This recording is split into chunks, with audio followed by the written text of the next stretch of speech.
13 वर्षांचे प्रेमसंबंध आणि 3 वेळा गर्भपात. विवाहित एक्स कॉर्पोरेट मॅनेजरवर लग्नाचे खोटे आश्वासन दिल्याबाबत 30 वर्षीय तरुणीने केलेल्या आरोपांच्या प्रकरणातून सेशन्स कोर्टाने तरुणाला निर्दोष सोडले. कोर्टाने म्हटलंय की हे संबंध दोन्ही पक्षकारांच्या सहमतीने होते. तक्रारदार महिला सुशिक्षित आणि समजूतदार होती. तिला परिस्थितीची पूर्ण कल्पना होती. आरोपी विवाहित असल्याचंही तिला माहीत होतं. आरोपीनं लग्न नाही केलं म्हणून तिने FIR दाखल केला कारण ती रागात होती असंही कोर्टाने नमूद केलं. नेमकं हे सगळं प्रकरण काय होतं आणि कोर्टाने असं कुठलं निरीक्षण नोंदवलं ज्यामुळे अत्याचार झाल्याचा आरोप आता महिलांना करता येणार नाहीये, हेच आपण या व्हिडिओतून सगळं समजून घेऊया. नमस्कार, मी अनुजा आणि तुम्ही पाहताय कार्यारंभ. मुंबई कोर्टाचे न्यायाधीश SS आडकर यांनी सांगितलं की जेव्हा हे संबंध सुरू झाले तेव्हा महिला सुमारे 30 वर्षांची होती. ती एक मॅच्युअर महिला होती. तिने केलेल्या कृतींचे परिणाम तिला समजत होते. त्यामुळे शारीरिक संबंधांसाठी आरोपीने तिला फसवले असं म्हणता येणार नाही.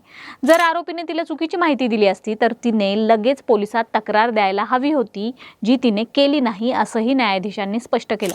सर्वोच्च न्यायालयाच्या अशाच प्रकरणातील निकालांचा हवाला देत न्यायाधीशांनी निष्कर्ष काढला की या प्रकरणात लग्नाच्या खोट्या आश्वासनाखाली बलात्कार किंवा फसवणूक झाल्याचे सिद्ध करण्यासाठी आवश्यक असते तशी भुलवून घेतलेली संमती नव्हती. वरील सर्व बाबी लक्षात घेता हे स्पष्ट आहे की या प्रकरणात दोन्ही पक्षाच्या संमतीने संबंध होते. पीडित महिलेवर जबरदस्ती केली गेली नव्हती किंवा तिला कोणत्याही वस्तुस्थितीबद्दल गैरसमज किंवा चुकीची माहिती दिली गेली नव्हती.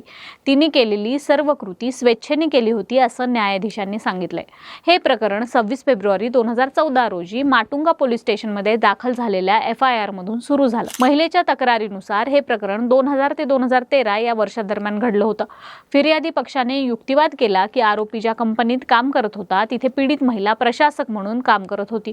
सप्टेंबर 2001 मध्ये आरोपीने आजारी असल्याचे भासवून महिलेला त्याच्या घरी बोलावले आणि त्यानंतर त्यांच्यात संबंध सुरू झाले.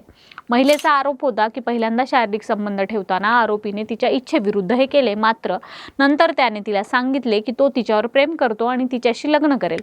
तिने असाही आरोप केलाय की लग्नाच्या वारंवार आश्वासनामुळे त्याने तिच्यासोबत शारीरिक संबंध ठेवायला सुरुवात केली.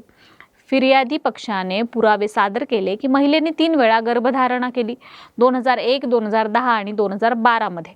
आरोपीच्या सांगण्यावरून तिने 3ही वेळा गर्भपात करून घेतले. जेव्हा आरोपीने लग्न करण्यास नकार दिला आणि तो विवाहित असल्याचं सांगितलं, तसेच त्याची पत्नी गर्भवती असल्याचंही सांगितलं, तेव्हा त्यांचे संबंध बिघडले.